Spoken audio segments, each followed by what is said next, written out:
we've established that something is happening. The screening showed evidence that further exploration is needed. Now what? Well, now we dig into assessment. That will require you to bring all the medications in, even over-the-counter things. It will require that there be some deeper evaluation of cognitive abilities, probably looking at metabolic things, electrolytes, maybe blood tests. It may also involve CAT scanning to look for the possibility that there's a mass, something happening in the brain. Maybe there have been some strokes. It could involve what we call PET scanning or SPECT scanning.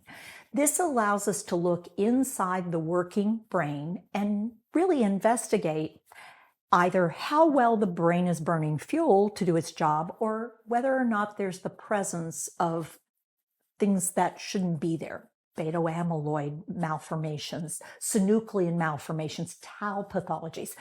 But even if we find those things, it's only in combination with the clinical findings, the life existence findings, that we would come up with a diagnosis, or maybe at least an affirmation that it does indeed look like what we're living with is a form of dementia.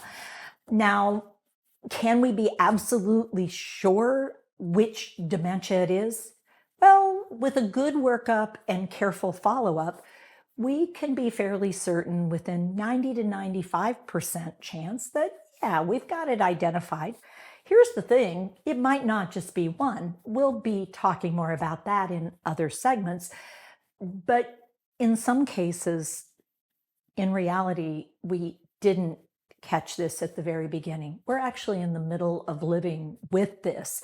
And really a further in-depth workup, although interesting, may not be extremely helpful or tolerated by the individual.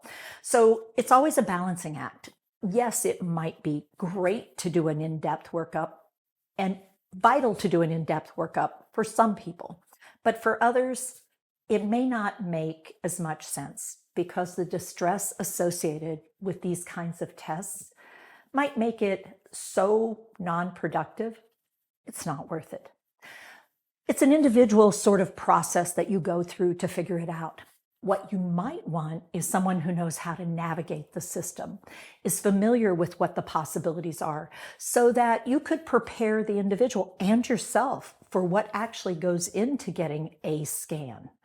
It might involve injections. It might involve not eating. It might involve having to lay still with being strapped somewhere and loud noises. And it might be too much for too long for some people.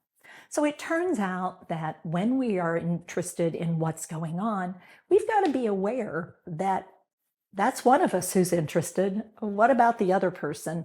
And what are we going to do with that information? Is it really what we need to make a difference in how we live life?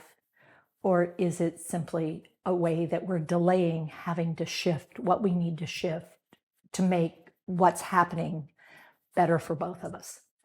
So yeah, an in-depth assessment frequently does make sense, but sometimes it just doesn't.